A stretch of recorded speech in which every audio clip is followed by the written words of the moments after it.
Hello guys, I am Abrar और आज से मैं आप लोगों को क्लास 10th की एसएसटी पढ़ाऊंगा। एसएसटी माने सोशल साइंसेस। और हम स्टार्ट करने जा रहे हैं आज से ज्योग्राफी, जिसे हम कहते हैं भूगोल।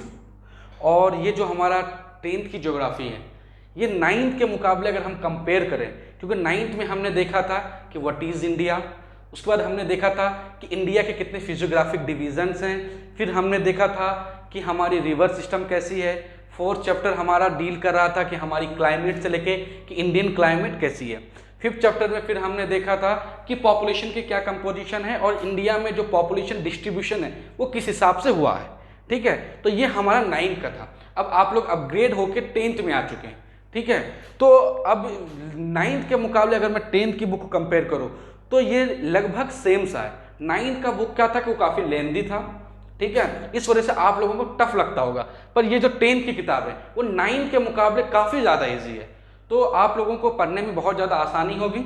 ठीक है, और जो हमारा पहला चैप्टर है, देखिए पहला का चैप्टर का नाम ही क्या है, रिसोर्स एंड डेवलपमेंट। आप सभी को मालूम है कि व्हाट इज रिसोर्स। ये स्टार्ट करने से पहले क्वेश्चन लिख लीजिएगा कि व्हाट इज रिसोर्स, कि आखिर रिसोर्स क्या है और रिसोर्स से हम समझते क्या है। हिंदी में इसे कहते हैं, हिंदी छोड़िए इंग्लिश वाले हम, है ना। तो रिसोर्स क्या है और रिसोर्स से हम समझते क्या है। And the second important question is what is development. Development से हम क्या समझते हैं, और फिर हमें इसे कंबाइन करना है कि रिसोर्स और डेवलपमेंट को हम किस तरह एक साथ लेके चलेंगे। ठीक है, तो रिसोर्स क्या है, आप सभी ने बचपन से देखा होगा, बचपन से सुना होगा कि रिसोर्स का मतलब होता है वो रिसोर्सेज, वो आइटम्स जो हमारे नीड्स को सेटिस्फाई करें, है ना। रिसोर्स क्या होता है, resource is something which satisfies our needs, कि रिसोर्स वो चीज है जो हमारी नीड्स को सेटिस्फाई करती हैं। लाइक प्यास लगी, पानी पिया, प्यास लगी तो हमें किसकी जरूरत हुई, तलब हुई पानी की, हमने पानी पिया, यानी पानी हमारे लिए क्या था, रिसोर्स था। हमें भूख लगी तो हमने क्या किया, हमने बिरयानी खाया, तो बिरयानी खाने के बाद हमारा नीड्स क्या हुआ, सेटिस्फाई हुआ, हमारी जो भी डिमांड थी वो डिमांड्स क्या हुई, फुल हो गई। तो इस वजह से हमारी रिसोर्स क्या बनी, हमारी रिसोर्स बनी बिरयानी। हमें गर्मी लग रहा है, हमने क्या किया, स्विच ऑन किया और फैन हमारा चलने लगा, तो इसमें हमारा रिसोर्स क्या है, स्विच है ना, कि हमने स्विच ऑन किया और हमारा पंखा है कि पंखा चलने लगा और हमें क्या लगी, ठंडक लगी। तो इसी तरह रिसोर्स क्या है कि resource is something which satisfy our needs. Resource is something which satisfy our need. ठीक है, यहां तक कोई दिक्कत। और रिसोर्स के साथ 3 चीजें हमें याद रखनी पड़ती हैं कि इसके साथ 3 क्राइटेरिया है। क्राइटेरिया नंबर 1 है कि ये हमारे लिए टेक्नोलॉजिकल, लिख लीजिए, टेक्नोलॉजिकली एक्सेसिबल होनी चाहिए। दूसरी, इकोनॉमिकली फीजेबल होनी चाहिए। और तीसरी, कल्चरली एक्सेप्टेबल होनी चाहिए। देखिए, रिसोर्स के साथ 3 इंपॉर्टेंट टर्म एंड कंडीशन है कि आपने सुना होगा, जानते होंगे कि हर एक चीज के साथ टर्म एंड कंडीशन होती है। तो रिसोर्स क्या होता है, resource is something which satisfies our need, कि रिसोर्स क्या है, रिसोर्स वो चीज है जो हमारी नीड्स को, हमारी जरूरतों को क्या करती है, सेटिस्फाई करती है एंड फुलफिल करती है। और रिसोर्स बनाता है 3 इंपॉर्टेंट कंडीशन। पहला, ये टेक्नोलॉजिकली एक्सेसिबल होना चाहिए, कि ये रिसोर्स ऐसा हो जो हर लोगों तक हो, हर इंसान उसे क्या कर सके, एक्सेसिबल कर सके। लाइक प्यास लगी तो पानी क्या है, टेक्नोलॉजिकली एक्सेसिबल है, हम सभी को मिलती है। गर्मी लगा, हमने फैन चलाया, फैन क्या हुआ, चलने लगा, ठंडक लगी, गर्मी कम हुआ, यानी ये क्या है, टेक्नोलॉजिकली एक्सेसिबल है। और भी बहुत सारी चीजें, आप इसे जहां चाहे वहां कंपेयर कर सकते हैं। दूसरा क्या है, इकोनॉमिकली फीजेबल। इकोनॉमिकली फीजेबल का मतलब होता है कि हम उसे अफोर्ड कर सकते हैं। क्या कर सकते हैं, अफोर्ड कर सकते हैं। लाइक हम कहीं बाहर जाते हैं तो आप सभी को पता है कि 20 रुपये बोतल में हमें क्या मिल जाता है, बिस्लरी। पर कहीं एक बिस्लरी का छोटा बोतल भी आता है जो कितने रुपए का है, 10 रुपए का। और अगर हम एक बोतल बिस्लरी पीते हैं, देन हमारी नीड्स क्या होती है, सेटिस्फाई हो जाती हैं और हम अपनी जरूरतों को क्या कर पाते हैं, पूरा कर पाते हैं। तो पहला पॉइंट क्या था रिसोर्स के लिए, ये टेक्नोलॉजिकली एक्सेसिबल होनी चाहिए। दूसरा क्या है कि ये इकोनॉमिकली फीजेबल होनी चाहिए, कि हमारी खरीद सके, हमारी जो खरीद क्षमता है हम उससे उसको परचेज कर सकें। ठीक है। तीसरा क्या है कि ये कल्चरली एक्सेप्टेबल होनी चाहिए। ये क्यों? क्योंकि ये बहुत इंपॉर्टेंट पॉइंट है कि भाई यहां तक तो मुझे समझ में आ गया कि ये ठीक है, पर ये कल्चरली एक्सेसिबल हो, ये कैसे पॉसिबल है? तो कल्चरली एक्सेसिबल का मतलब होता है कि वो रिसोर्स जिसे हम यूज करें तो हमारे समाज में इसका गलत असर ना जाए, है ना, या हमारे समाज में उसे क्या करता हो, यूज करता हो। समझ में आ गया? तो यानी रिसोर्स क्या है? Resource is something which satisfy our needs, और there are 3 term and condition for resources. Number 1, it can be technologically accessible, it may be economically feasible, and it may be acceptable by the culture और our society. कोई दिक्कत यहां तक? अगर कोई doubt है तो फिर से देख लीजिए। रिसोर्स क्या है? रिसोर्स इज समथिंग, रिसोर्स वो चीज है जो हमारी नीड्स को फुलफिल करती है, हमारी डिमांड्स को फुलफिल करती है। उसके बाद रिसोर्स के 3 इंपॉर्टेंट टर्म एंड कंडीशन है। ये टेक्नोलॉजिकली एक्सेसिबल होना चाहिए, इकोनॉमिकली फिजिबल होना चाहिए, एंड कल्चरली एक्सेप्टेबल होना चाहिए। ठीक है, तो मुझे उम्मीद है कि आप सभी को समझ में आ गया होगा कि रिसोर्स क्या होता है। अब हम यहां से आगे बढ़ते हैं। ठीक है, अब हम आगे बढ़ते हैं यहां से। दूसरा पॉइंट है हमारा टाइप ऑफ रिसोर्सेज, कि आखिर रिसोर्स कितने टाइप के होते हैं। ठीक है, तो याद रखिएगा कि जो रिसोर्सेज हैं उनको 4 कैटेगरी के हिसाब से क्या किया गया, उनको 4 कैटेगरी के हिसाब से क्लासिफाई किया गया। जो हमारी पहली कैटेगरी है वो है on the basis of origin, biotic and abiotic. इसको लिख लीजिएगा, क्वेश्चन पहले लिख लीजिए।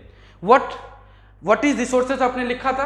ठीक है, अब नेक्स्ट क्वेश्चन लिखिए कि what are the important classification of resources. What are the important classification of resources, कि आखिर जो रिसोर्सेज हमारे उनकी इंपॉर्टेंट क्लासिफिकेशन क्या है, उनको कितने टाइप्स में डिस्क्राइब किया गया, उनको कितने टाइप्स में कैटेगराइज किया गया। तो हमारा पहला क्या है? On the basis of origin. Origin यानी वो रिसोर्स जैसे ऑरिजिनेट हुई है। तो इसमें 2 टाइप के रिसोर्सेस है, biotic and abiotic. Biotic and abiotic. तो बायोटिक रिसोर्सेज क्या होता है? Biotic resources are those resources, biotic resources वो रिसोर्सेज होती हैं जो क्या होती हैं, लिविंग बींग के जरिए आती है। बायोटिक रिसोर्सेज क्या होती हैं?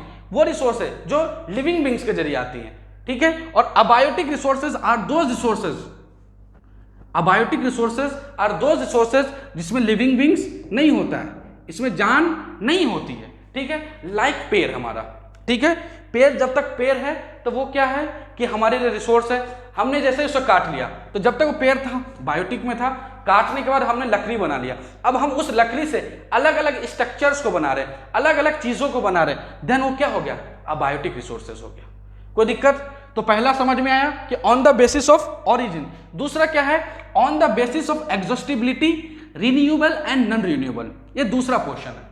ठीक है, इसमें देखते हैं। एग्जॉस्टिबिलिटी यानी जो क्या है, खत्म हो जाएगी, जो क्या हो जाएगी, एक ही है, वो लिमिटेड है और बहुत जल्दी क्या हो जाएगी, खत्म हो जाएगी। तो इसके आधार पर कि लिमिटेशन के आधार पर, उनके अवेलेबिलिटी के आधार पर रिसोर्सेज को 2 भाग में डिवाइड किया गया। पहला है रिन्यूएबल रिसोर्सेज एंड दूसरा है नॉन रिन्यूएबल रिसोर्सेज।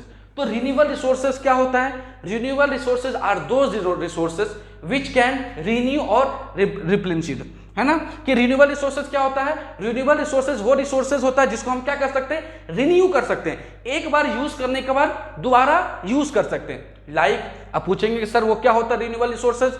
लाइक हमने पानी का यूज किया, ठीक है, पानी का हमने क्या किया, यूज किया, फिर जब पानी वेस्ट हो गया तो सीवेज बन के चला गया, फिर हम उस पानी को दोबारा रिन्यू करके, साफ करके, फिल्टर करके यूज कर सकते हैं कि नहीं। आप लोगों ने देखा होगा कि बहुत सारे घर होते हैं। लाइक इंडिया में एक स्टेट है तमिलनाडु, वहां पे गवर्नमेंट ने एक डिसीजन लिया है, एक लॉ बनाया है कि आपको घर बनाने से पहले रेन वाटर हार्वेस्टिंग की सिस्टम करनी पड़ेगी। इसमें क्या होता है कि जो बारिश का पानी होता है वो स्टोर करते हैं, देन उसी पानी को वो क्या करते हैं, यूज करते हैं। फिर जब वो पानी वेस्ट हो जाता है देन उसको फिर से रिन्यू करके क्या किया जाता है, यूज किया जाता है। यानी रिन्यूएबल रिसोर्सेज क्या होता है? Renewable resources are those resources जिसको हम रिन्यू कर सकते हैं, एक बार यूज करने के बाद दोबारा यूज कर सकते हैं, और ये अनलिमिटेड मात्रा में होती है, कोई दिक्कत।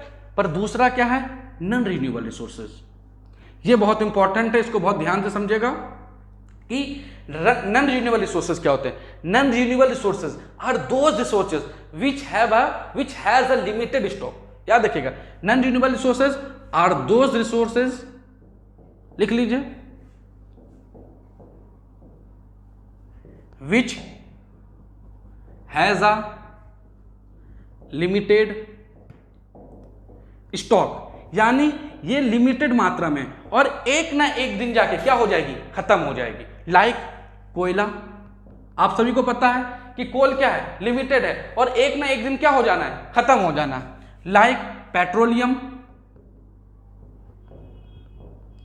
पेट्रोलियम भी क्या है, लिमिटेड रिसोर्सेज है, वो भी एक ना एक दिन क्या हो जाना है, खत्म हो जाना है कि नहीं।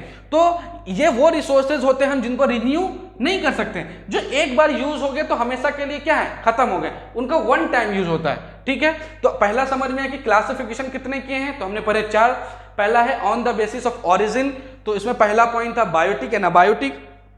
दूसरा है on the basis of exhaustibility, इसमें क्या, renewable resources and non renewable resources. अब हम चलते तीसरे टाइप, ये देखिए, ये on the basis of ownership,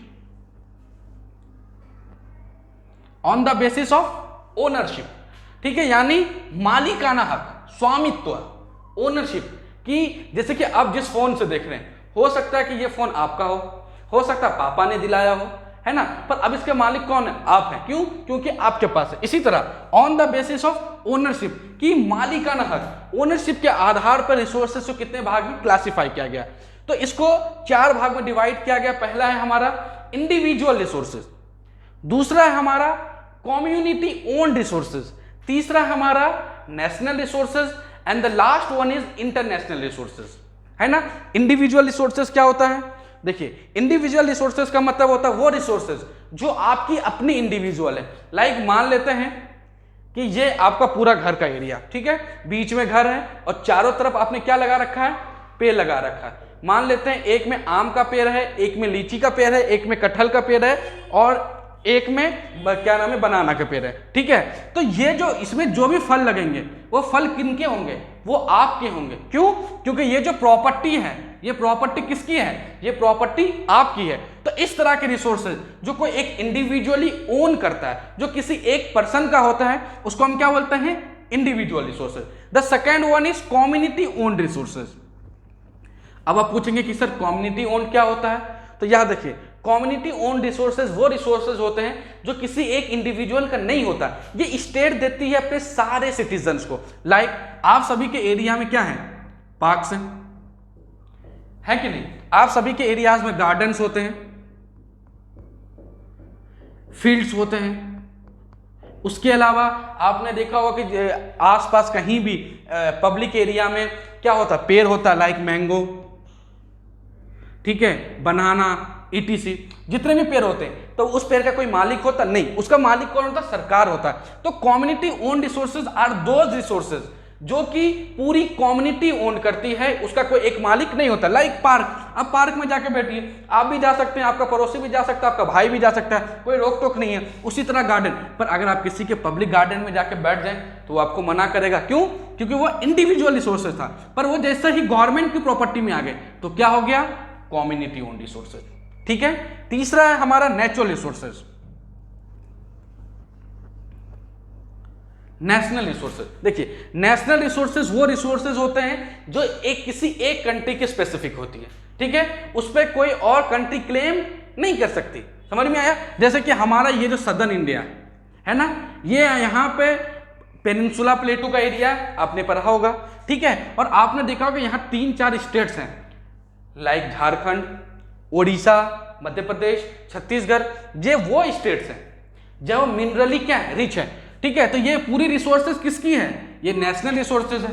अब अमेरिका के बोले कि नहीं हमें भी चाहिए, चाइना के बोले हमें भी चाहिए, तो क्या हम उन्हें देंगे, नहीं देंगे। क्यों, क्योंकि ये हमारे देश की है। ये किन की है, हमारे देश की है। तो नेशनल रिसोर्सेज वो रिसोर्सेज होते हैं जो एक किसी कंट्री का होता है, ठीक है। और चौथा है इंटरनेशनल रिसोर्सेज, ये इंपॉर्टेंट है, इंटरनेशनल रिसोर्सेज। सर इंडिविजुअल भी समझ में आ गया, कम्युनिटी भी समझ गए, नेशनल भी समझ गए, अब ये इंटरनेशनल रिसोर्स क्या होता है, तो देखिए, इंटरनेशनल रिसोर्सेज वो रिसोर्सेज होते हैं जिनको पूरा वर्ल्ड यूज करता है, पूरा ग्लोबल यूज करता है। लाइक मान लेते कि ये हमारा इंडिया, ये अरेबियन सी का कुछ एरिया हमारा है, पर ये बात का जो पूरा एरिया ये कौन यूज करता है? इसको सब यूज करते हैं। आपने सुना होगा कि यहाँ मलक्का स्टेट है, ठीक है, जहां से कौन, चाइना अपना ट्रेड करता है, ठीक है। ये अरेबियन सी का कुछ एरियाज में पाकिस्तान के इन्फ्लुएंस में आता है, यानी और ये पूरा क्या है, कोई भी आ सकता है, जा सकता है। उसके अलावा हमारा स्पेस है, हमारा अंटार्कटिका है, ये सब वो एरियाज हैं, वो रिसोर्सेज हैं जिसको पूरा वर्ल्ड ग्लोबली यूज करता है, किसी एक का मालिकाना हक नहीं है। तो ऐसे रिसोर्सेज को हम क्या बोलते हैं? National, international resources. कोई दिक्कत? तो पहला हमने देखा on the basis of origin, दूसरा हमने देखा on the basis of exhaustibility, और तीसरा हमने देखा on the basis of ownership. अब हम चलते हैं चौथी की तरफ। ये देखिए, ये है on the basis of development, विकास के आधार पे। On the basis of development, विकास के आधार पे, कि विकास के आधार पे कि हमारी जो रिसोर्सेज हैं उनको कितनी भागों में क्या किया गया, बांटा गया। तो पहला क्या है? पोटेंशियल, दूसरा क्या है? डेवलप, तीसरा क्या है? स्टॉक, चौथा भी लिख सकते हैं रिजर्व। नहीं लिखें या लिखें कोई दिक्कत नहीं है, ठीक है। तो पोटेंशियल रिसोर्सेज क्या होता है? पोटेंशियल रिसोर्सेज वो रिसोर्सेज होते हैं जिसको हम क्या कर सकते हैं, हमारे पास पोटेंशियल है उसे यूज करने का। लाइक आप सभी को पता है कि इंडिया में द ग्रेट थार डेजर्ट है ना, जिसे हम द ग्रेट इंडियन डेजर्ट बोलते हैं। और आप सभी को पता है कि अगर वहां पे सोलर प्लांट्स लगा दिए जाए तो क्या होगा? अगर हम थार डेजर्ट में सोलर प्लांट्स लगा रहे हैं तो सोलर प्लांट्स लगाने के कारण क्या होगा कि हम पूरे राजस्थान के साथ साथ हाफ ऑफ द इंडिया के क्या कर सकते हैं, एनर्जी कंजम्पशन को पूरा कर सकते हैं। तो ये हमारे पास कौन सा रिसोर्सेज है? ये हमारा पोटेंशियल रिसोर्सेज है, कि हम चाहें तो अपने पोटेंशियल्स को इंक्रीज करके क्या कर सकते हैं, अपने रिसोर्सेज को बढ़ा सकते हैं। दूसरा क्या है? Developed resources. डेवलप्ड रिसोर्सेज क्या होता है? डेवलप्ड रिसोर्सेज वो रिसोर्सेज हैं जिसको हम अच्छे से डेवलप कर चुके हैं। लाइक हम कोल का अच्छे से यूज कर रहे हैं, बॉक्साइट का यूज कर रहे हैं, मैग्नीशियम का यूज कर रहे हैं, पेट्रोलियम बॉम्बे हाई से निकाल रहे हैं, असम के डिगबॉय से निकाल रहे हैं, यानी वो रिसोर्सेज जिसको हम अच्छे से डेवलप करके यूज करें। तीसरा क्या होता है? स्टॉक, कि हमारे पास स्टॉक में है भरपूर मात्रा में। लाइक आपने सुना होगा कि गवर्नमेंट ऑफ इंडिया को लिथियम के वो मिले हैं, स्टॉक्स मिले कश्मीर में। तो क्या है कि ये हमारे पास स्टॉक है, हम आगे यूज कर सकते हैं। चौथा क्या है? रिजर्व है। रिजर्व में क्या होता है कि हम अपने रिसोर्सेज को स्टॉक और रिजर्व करके रखते हैं कि इमरजेंसी में आने पे हम अपने रिजर्व का क्या कर सकते हैं, यूज कर सकते हैं। लाइक आप लोगों ने लास्ट ईयर पढ़ा होगा, एक चैप्टर था फूड सिक्योरिटी, तो उसमें आप सभी ने देखा होगा एफसीआई के बारे में। एफसीआई का full form food corporation of India. तो एफसीआई का काम क्या है?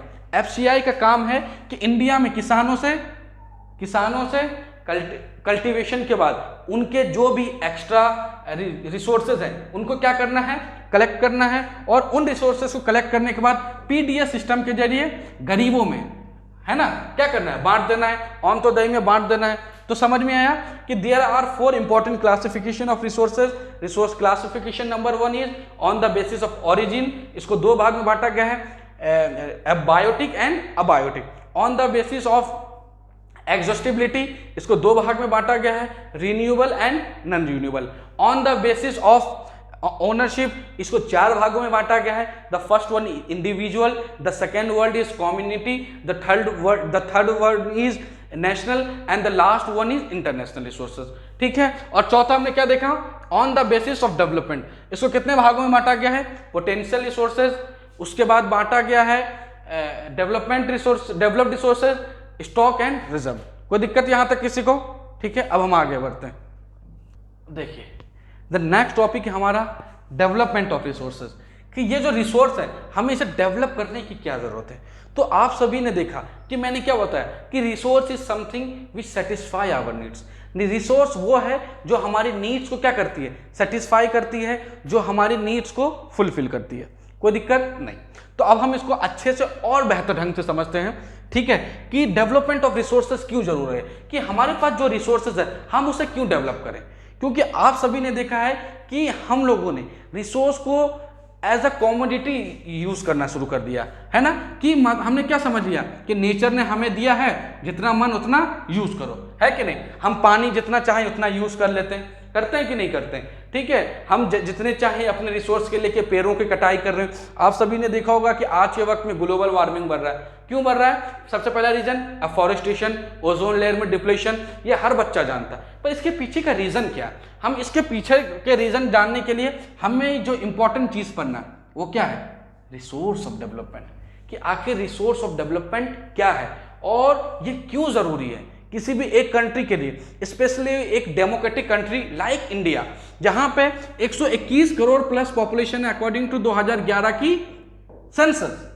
समझ में आ रहा है कि 2011 के सेंसस के हिसाब से इंडिया की पॉपुलेशन 121 करोड़ है और इतने बड़ी कंट्री में जिसके पास इतनी वास्ट एरिया है, इतना वास्ट पॉपुलेशन है, तो हमें अपनी ऐसी कंट्री में रिसोर्सेज का यूज आखिर करना क्यों है और जरूरी क्यों है। क्यों, देखिए हम लोगों ने क्या समझ रखा है कि ये जो रिसोर्सेज हैं ये गॉड गिफ्टेड हैं या भगवान ने हमें क्या किए, डायरेक्टली दे दिए, ठीक है। और इसके लिए हम क्या करते हैं कि इसका जितना चाहें मन माने तरीके से क्या कर रहे हैं, यूज कर रहे हैं, ये सोचे बिना, ये देखे बिना कि कहीं हम इसके ज्यादा यूज करने के चक्कर में हम अपनी इन्वायरमेंट को डैमेज तो नहीं कर रहे और हमने इस चीज के बारे में देखना सोचना छोड़ दिया। तो यहाँ हमें वही दिखा रहा है कि रिसोर्स और डेवलपमेंट क्या है। तो हमने क्या देखा कि हमने बहुत ज्यादा यूज कर लिया और यूज करने के चक्कर में हमने नेचर के साथ समझौता कर लिया। और समझौता कैसे किया है कि हमने एक्सेस यूज किया रिसोर्सेज का, किया कि नहीं किया। लाइक आप सबको पता है कि दिल्ली इस्टेब्लिश्ड हुई थी एक रिवर के किनारे, उस रिवर का नाम था यमुना, है ना। आप सभी में अगर कोई उत्तर प्रदेश से है तो आप सभी को पता है कि उत्तर प्रदेश की क्या इंडिया की सबसे पुरानी सिटियों में से एक सिटी है वाराणसी, जिसका पुराना नाम है काशी, है ना। और आप सभी को पता है कि जो 16 महाजनपद थे अशोक के साम्राज्य में, उस समय भी जो काशी था वो बहुत फेमस क्या था, महाजनपद था। वाराणसी किस नदी के किनारे स्टैब्लिश्ड है, गंगा। तो आप बोलेंगे कि सर यहां इससे क्या रिलेशन, यहां दिल्ली और वाराणसी का क्या कनेक्शन है। तो अब मैं बताता हूं। आप सभी को पता है कि यमुना इंडिया के सबसे पॉल्यूटेड रिवर्स में आती है, गंगा इंडिया के सबसे पॉल्यूटेड रिवर्स में आती है। आप सभी को पता है कि हमारे यहां नदियों को मां माना जाता है ना। हम क्या कहते हैं, गंगा मां, यमुना मां, सरस्वती मां। हमारी जो इंडियन कल्चर है वो 3 नदियों के किनारे है, वेदों में जिक्र है गंगा यमुना सरस्वती। अब सभी ने सुना होगा गंगा यमुना सरस्वती। हमारी संस्कृति को कहा जाता है कि ये गंगा जमनी तहजीब है, ये गंगा जमनी संस्कृति है। पर हमने क्या किया कि अपने एक्सेस रिसोर्सेज के चक्कर में, रिसोर्सेज का ज्यादा यूज करने के चक्कर में हमने क्या एक्सेस यूज करने के चक्कर में हमने कहीं ना कहीं अपने इन्वायरमेंट को क्या किया, डैमेज किया। जिसका एग्जाम्पल दिल्ली को, जो यमुना नदी के किनारे दिल्ली बसी थी, जो दिल्ली का लाइफ लाइन थी, आज वो दुनिया के सबसे पॉल्यूटेड रिवर्स में आती है। वाराणसी, काशी और भी जितने भी रिलीजियस साइट्स हैं उत्तर प्रदेश में, इलाहाबाद, ये प्रयागराज, ये सारे क्या है, गंगा नदी के किनारे। पर आज गंगा नदी का पानी इतना दूषित हो चुका है कि आप उसे पी नहीं सकते। क्यों? क्योंकि हमने अपने नीड्स को फुलफिल करने के लिए अपनी माँ जैसी नदियों को क्या किया, बर्बाद किया। तो पहला पॉइंट समझ में आया कि अभी तक हमने क्या देखा कि डेवलपमेंट ऑफ रिसोर्सेज क्यों नीडेड है। तो डेवलपमेंट ऑफ रिसोर्सेज इसीलिए नीडेड है। क्यों? क्योंकि अगर हमने अपने रिसोर्सेज को नहीं बचाया, उनको डेवलप नहीं किया, तो आने वाले कुछ समय में हम उसे पूरी तरह क्या करेंगे, खत्म कर देंगे। और याद रखिए, जिस दिन ये रिसोर्सेज खत्म हो गए तो उस दिन हमारा पृथ्वी और पृथ्वी ये जो वर्ल्ड है इसका एग्जिस्टेंस खत्म हो जाएगा। तो इसके लिए 3 इंपॉर्टेंट चैलेंज है। पहला क्या देखा कि हमने इसका बहुत ज्यादा एक्सेस क्या किया, यूज किया।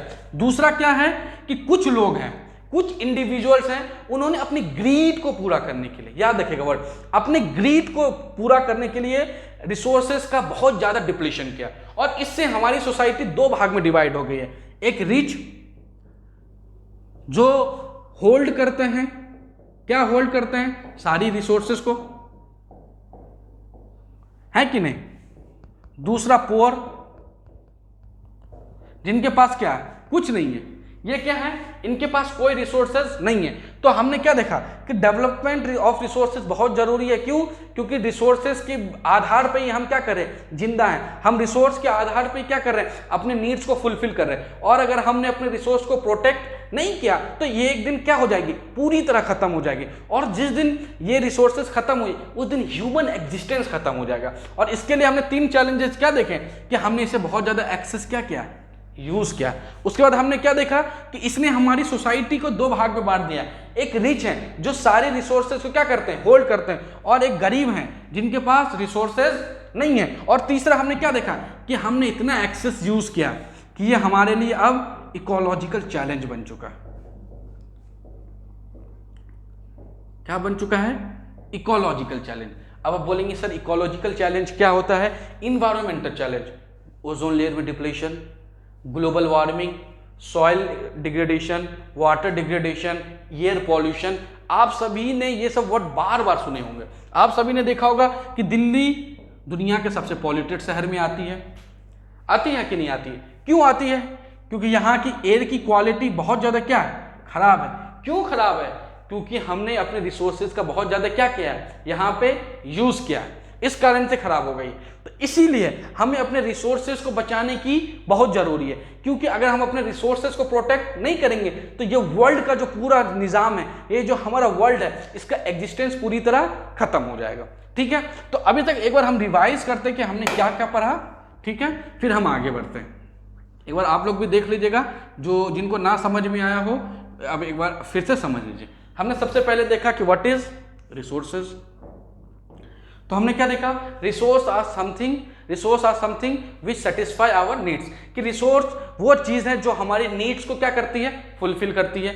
ठीक है, उसके बाद इसके लिए हमने 3 टर्म एंड कंडीशन देखे हैं कि ये पहला टेक्नोलॉजिकली एक्सेसिबल हो, ठीक है, इकोनॉमिकली फिजिबल हो, और तीसरा कल्चरली एक्सेप्टेबल हो। अगर हम किसी भी चीज़ को कंज्यूम कर रहे हैं, ये हमारे तीनों क्राइटेरिया को फुलफिल कर रहा है, तो वो क्या कहलाएगी? रिसोर्स कहलाएगी। फिर हमने क्या देखा कि रिसोर्स को 4 टाइप में डिवाइड किया। इसके 4 इंपॉर्टेंट क्लासिफिकेशन है। पहला है on the basis of origin, कि ये जो रिसोर्स हम यूज कर रहे हैं वो बना किससे है, वो बायोटिक चीज़ों से बना है या अबायोटिक चीज़ों से बना है। फिर हमने दूसरा देखा on the basis of exhaustibility, कि जो रिसोर्सेज को अभी हम कंज्यूम कर रहे हैं वो कहीं जल्दी खत्म तो नहीं हो जाएगा, कि ये रिसोर्सेज जल्दी खत्म तो नहीं हो जाएंगे। ठीक है, इसमें हमने 2 देखा, एक रिन्यूएबल था जिसको हम दोबारा रिन्यू कर सकते हैं, एक नॉन रिन्यूएबल जिसको हम रिन्यू नहीं कर सकते, जिसके पास हमारा एक लिमिटेड सा स्टॉक है। फिर तीसरा हमने देखा on the basis of ownership. Ownership में हमने क्या देखा कि ये जो रिसोर्सेज है इसका मालिकाना हक किसके पास है? पहला इंडिविजुअल रिसोर्स, दूसरा कम्युनिटी रिसोर्स, तीसरा नेशनल रिसोर्स, एंड चौथा ही इंटरनेशनल रिसोर्स। फिर हमने देखा on the basis of development, कि जो रिसोर्सेज को हमने डेवलप किया उसके आधार पे। तो हमने पहला देखा कि ये डेवलपमेंट में पोटेंशियल होना चाहिए, डेवलप्ड रिसोर्सेज होने चाहिए, स्टॉक होना चाहिए और रिजर्व होना चाहिए। यहाँ तक किसी को कोई दिक्कत?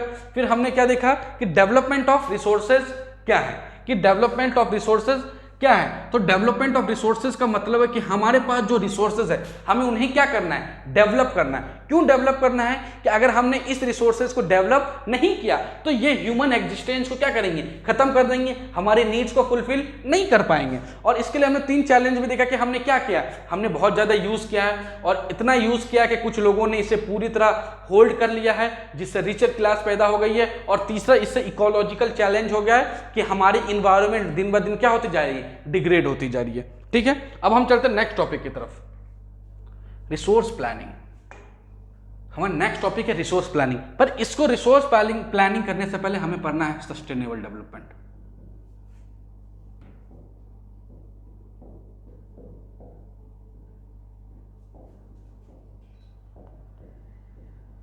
सस्टेनेबल डेवलपमेंट, ये वर्ड आप लोगों ने बहुत बार सुना होगा, अब काफी बार आया है, तो याद रखिएगा। सस्टेनेबल डेवलपमेंट का कॉन्सेप्ट निकला था Brundtland committee report, Brundtland commission report, report 1887। देखिए, सस्टेनेबल डेवलपमेंट का कॉन्सेप्ट जब फर्स्ट एक कमेटी बनी थी 1887 में, ब्रूटलैंड कमीशन, इसमें आया था। तो सस्टेनेबल डेवलपमेंट का मतलब क्या होता है, अच्छे से समझिएगा, क्योंकि ये बहुत इंपॉर्टेंट चीज़ है और इसे समझना बहुत ज़्यादा ज़रूरी है। तो देखिए, सस्टेनेबल डेवलपमेंट का मतलब होता है कि हमारे पास जो रिसोर्सेज हैं, जो रिसोर्सेज अभी हम कंज्यूम कर रहे हैं, उसको इस तरह कंज्यूम करें कि हम उसे क्या ना करें, ख़त्म ना कर दें। ठीक है, हाँ, और हम अपने आने वाली जनरेशन के लिए उसे क्या करें, प्रोटेक्ट करें। देखिए फिर से समझिए, सस्टेनेबल डेवलपमेंट क्या है। Sustainable development is the term which signifies the importance of our resources, which means that we should consume our resources, है ना। हमें क्या करना, अपने रिसोर्सेज को कंज्यूम करना, पर इतना कंज्यूम नहीं करना कि हम उसे पूरी तरह क्या कर दें, खत्म कर दें। हमें अपने आने वाले जनरेशन के लिए भी उसे बचा के रखना। तो फिर समझिए, sustainable development is a term which signifies the importance of resources, which means that we should use our resources keeping in mind future generation. समझ में आया कि सस्टेनेबल डेवलपमेंट क्या है, कि हमें अपने रिसोर्सेज का क्या करना है, अच्छे से यूज करना है। हमें अपने रिसोर्सेज को इस तरह यूज करना है कि हम उसे पूरी तरह यूज ना कर लें, और हमें आने वाली जनरेशन को भी क्या करना है, माइंड में रखना है कि हम उसे फ्यूचर जनरेशन के लिए भी कुछ बचा के जाएं। वरना पता चला कि हमने रिसोर्सेज का इतना ही ज्यादा यूज कर लिया कि जो हमारी आने वाली जनरेशन हो, फ्यूचर जनरेशन हो, उनके पास यूज करने के लिए कुछ ना हो और हम उनको कुछ ना दे के जा रहे। ठीक है, जैसे कि आप सभी ने देखा कि जो गंगा 2024 में गंदी है, क्या वो 1950 में गंदी थी? नहीं थी। 1950 में बहुत साफ सुथरी थी। यानी हमारे फ्यूचर जनरेशन ने हमें साफ गंगा दिया था, पर हमने उस गंगा को क्या किया, पूरी तरह बर्बाद कर दिया। और अगर हमने इस गंगा को साफ नहीं किया, क्योंकि अब इसका पानी पीने लायक नहीं रह रहा है, तो सोचिए ये 2074 यानी 50 साल के बाद क्या हम अपने नस्ल को, आने वाली जनरेशन को एक साफ सुथरा इन्वायरमेंट दे पाएंगे? सोचिए, अगर हमने आज गंगा नदी को साफ नहीं किया तो आने वाले टाइम तक 50 साल के बाद सोचिए क्या गंगा नदी इसी तरह रहेगी? और अगर उस जमाने में जिस तरह ग्लोबल वार्मिंग हो रहा है ना, इन्वायरमेंट में चेंजेस हो रहे हैं, तो अगर उनके पास नहीं बचा कुछ तो क्या वो लोग सरवाइव कर पाएंगे? ये बहुत इंपॉर्टेंट क्वेश्चन है कि नहीं? तो इसीलिए सस्टेनेबल डेवलपमेंट क्या एक इंपॉर्टेंट चैलेंज है हमारी सोसाइटी के लिए, कि हमें अपने रिसोर्सेज का इस तरह यूज करना है कि हम उसे अच्छे से यूज भी कर लें, और जो हमारी आने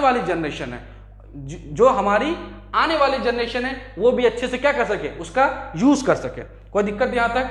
नेक्स्ट चलते हैं, हमें पढ़ना है एक और टॉपिक है अर्थ समिट।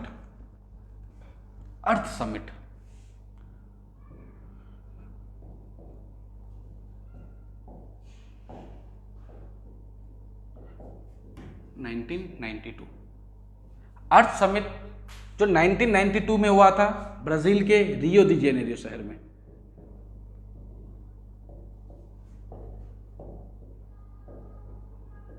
रियो दी जेनेरियो सिटी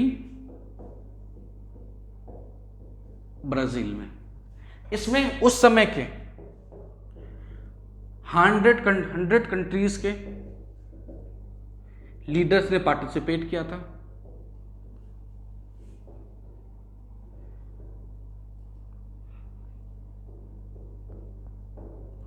उस समय के 100 कंट्रीज के लीडर ने क्या किया था, पार्टिसिपेट किया था, और सबका एक गोल क्या था, टू सेव दी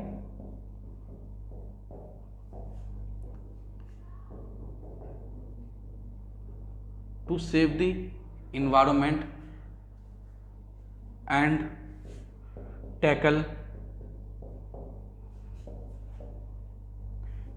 environmental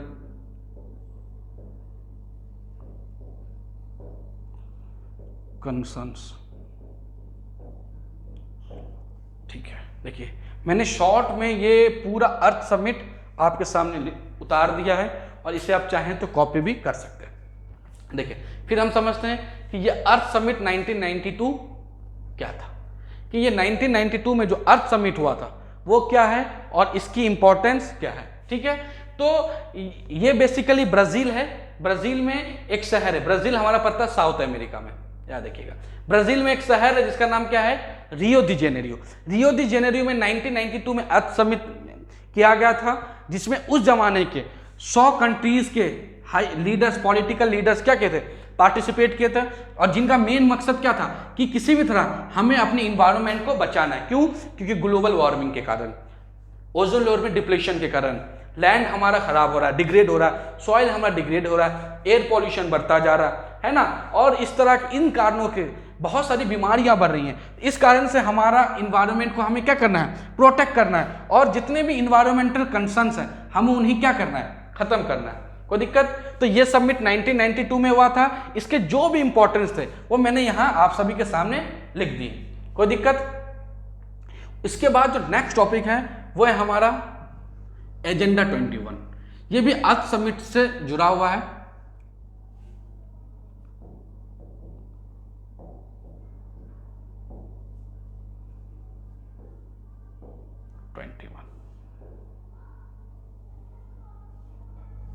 ठीक है, अगर जिसने नहीं लिखा था मैं फिर से बता देता हूं कि अर्थ समिट 1992 में हुई थी, कोई दिक्कत, और 1992 में ब्राजील के रियो दी जेनेरियो शहर में हुई थी।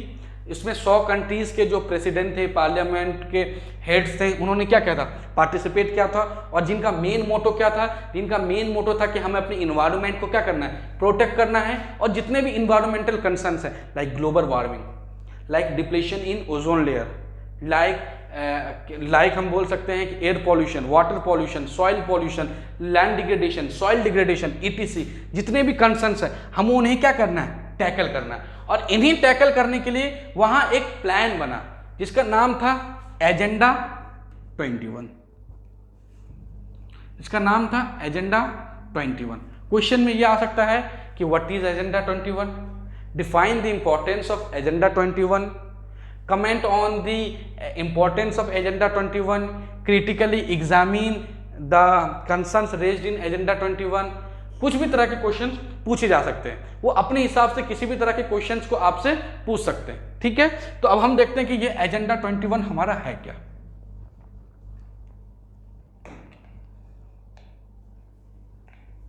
देखिए हमने क्या देखा कि ब्राजील के शहर रियो दी जेनेरियो 1992 में अर्थ समिट हुआ था, जिसमें इन्वायरमेंट से रिलेटेड क्वेश्चंस को डील किया गया कि हमें सबको साथ मिलके क्या करना है, इन्वायरमेंट को प्रोटेक्ट करना है। और वहां एक प्लान बना जिसको क्या बोलते हैं, एजेंडा 21। और इसको सभी देशों ने क्या किया, साइन किया। इसमें क्या था कि जो हमारे इन्वायरमेंट के साथ साथ चैलेंजेस है, challenges like poverty, challenges like food shortage, challenges like global warming, है ना, challenges like pollutions, land, water, air, etc। हमें इन सबको क्या करना है, प्रोटेक्ट करना है। और इन सारी चीज़ों को क्या करना है, ख़त्म करना है जो हमारे समाज में विद्यमान है, जो हमारी समाज में भरी हुई है। लाइक गरीबी भरी हुई है, लोगों में आज भी फूड शॉर्टेज है, आज भी अफ्रीकन कुछ कंट्रीज है जहाँ खाने की क्या है, बहुत ज़्यादा कमी है। ग्लोबल वार्मिंग पर डे बढ़ रहा है, हमारे जो भी ग्लेशियर्स हैं वो रोज पिघल रहे हैं, इससे जो वाटर लेवल है राइज हो रहा है समुद्र का, इससे जितने भी एरियाज, कोस्टल एरियाज हैं उनके डूबने के चांसेस बहुत ज़्यादा हो गए। पॉल्यूशंस बढ़ रहा है, लैंड पॉल्यूशन हो, वाटर पॉल्यूशन हो, एयर पॉल्यूशन हो, सॉइल डिग्रेडेशन हो, लैंड डिग्रेडेशन हो, इस तरह के बहुत सारे कंसर्न्स थे। और इस कंसर्न्स को डील करने के लिए एजेंडा 21 बनाया गया था, सारे कंट्रीज ने साइन किया। और साथ साथ ये भी कहा गया कि हर कंट्री अपने एरिया में, अपने कंट्री में जाके एजेंडा 21 को इंप्लीमेंट करेगी और हर कंट्रीज का अपना एजेंडा 21 होगा, है ना। हर कंट्रीज अपने चैलेंजेस के हिसाब से, हर कंट्रीज अपने रिसोर्सेज के हिसाब से, हर कंट्रीज अपने इश्यूज को टैकल करते हुए अपना एजेंडा 21 बनाएगी। और जो नेशनल इंटरनेशनल एजेंडा 21 होगा उसको सारी कंट्रीज कोऑपरेट करके, एक साथ कोऑपरेशन करके उसे एक चैलेंज मान के एक साथ क्या करेगी, खत्म करने की कोशिश करेगी। ठीक है, तो हमने क्या देखा, सस्टेनेबल डेवलपमेंट। एक पॉइंट सस्टेनेबल डेवलपमेंट में रह गया, उसे आप लोग नोट कर लें कि ब्रूटलैंड कमीशन ने 17 गोल सजेस्ट किए थे सस्टेनेबल डेवलपमेंट के।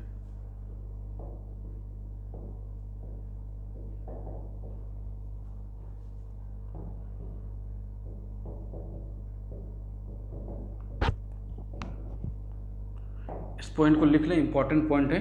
17 से आप सभी को भी रटने की ज़रूरत नहीं है क्योंकि वो आपके सिलेबस में नहीं है। हाँ, ये एक्स्ट्रा इन्फॉर्मेशन है, ये लिखने से आपके मार्क्स के चांसेस बहुत ज़्यादा बढ़ जाते हैं। कि जो ब्रूटलैंड कमीशन है जिन्होंने सस्टेनेबल डेवलपमेंट की बात की थी, तो उन्होंने क्या किया था, सस्टेनेबल डेवलपमेंट के साथ साथ 17 गोल्स को भी क्या किया था, उन्होंने 17 गोल्स को भी बताया था। ठीक है, लिखना है तो लिख लीजिए, 17 गोल्स ऑफ सस्टेनेबल डेवलपमेंट किसने बोला था वो भी लिख लीजिए, ब्रूटलैंड commission report, Brundtland commission report. और इसी ब्रूटलैंड कमीशन ने सस्टेनेबल डेवलपमेंट का कॉन्सेप्ट दिया।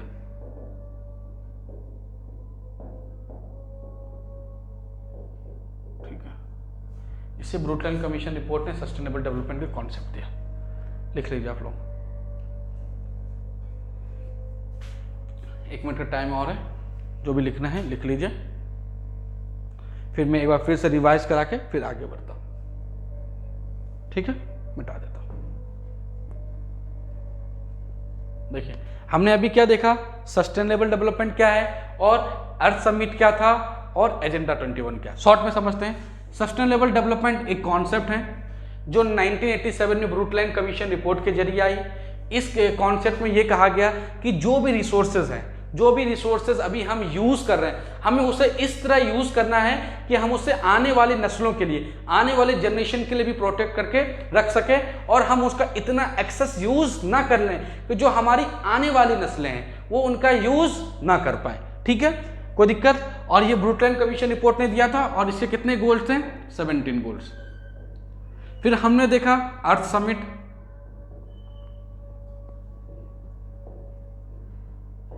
जो कब हुआ था, 1992 में। अर्थ समिट 1992 में ब्राजील, जो एक साउथ अमेरिकन कंट्रीज है, वहां के एक सिटी है रियो दी जेनेरियो, वहां पे अनाउंस की गई थी, वहां पे हुई थी, जहां उस जमाने के जो 100 इंपॉर्टेंट कंट्रीज हैं, 100 बिग कंट्रीज हैं, ठीक है, उन्होंने पार्टिसिपेट किया था। और सबका मेन मोटो क्या था कि जो हमारे इन्वायरमेंटल चैलेंज है, हमें उन्हें क्या करना है, डील करना है। सबके लिए एक ही गोल सेट किया गया कि हमें अपने इन्वायरमेंट को क्या करना है, प्रोटेक्ट करना है। और उसको प्रोटेक्शन के लिए वहां एक प्लान बना जिसका नाम था एजेंडा 21। एजेंडा 21 में क्या था कि बेसिकली हर कंट्री अपने हिसाब से एजेंडा 21 बनाएगी और अपने चैलेंजेस को इंक्लूड करेगी और देखेगी कि उस कंट्रीज में, पर्टिकुलर कंट्रीज में क्या इश्यूज है। लाइक इंटरनेशनल लेवल पे क्या थी, पॉवर्टी, टेररिज्म, उसके अलावा फूड की shortage, global warming, rising of sea level, उसके बाद पॉल्यूशन, लैंड वगैरह, land, water, soil degradation, water degradation वगैरह वगैरह। कोई दिक्कत यहाँ तक? तो हमने सस्टेनेबल डेवलपमेंट भी देखा, हमने अर्थ समिट भी देखा, और हमने एजेंडा 21 भी देखा। ठीक है, अब हम आगे बढ़ते हैं। अब है हमारा टॉपिक रिसोर्स प्लानिंग। अब है हमारा टॉपिक रिसोर्स प्लानिंग, कि आखिर हमें रिसोर्स प्लानिंग की जरूरत क्यों है ना, कि आखिर हमें रिसोर्स प्लानिंग की जरूरत क्यों है, और अगर हमने रिसोर्स को प्लान नहीं किया देन क्या होगा।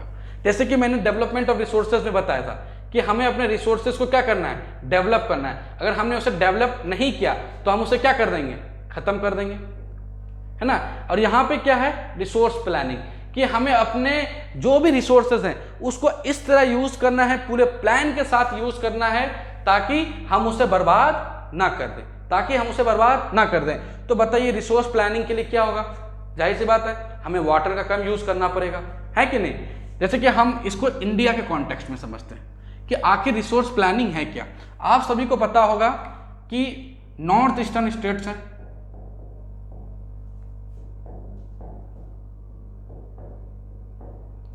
वहां पे वाटर बहुत है कि नहीं, इसको लिख लीजिएगा। ठीक है, हमारे वेस्टर्न इंडिया है, इंडिया जिसमें आता है राजस्थान प्लस गुजरात, जहां क्या है, वाटर शॉर्टेज है। इसमें राजस्थान का ज्यादा थार का एरिया मान लीजिए से, वाटर क्या है, शॉर्टेज है ना। उसके बाद हमारा ये जो नॉर्दर्न प्लेन्स है,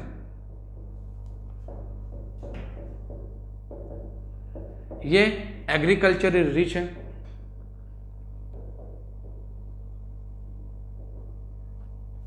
हमारे कुछ पेनिनसुला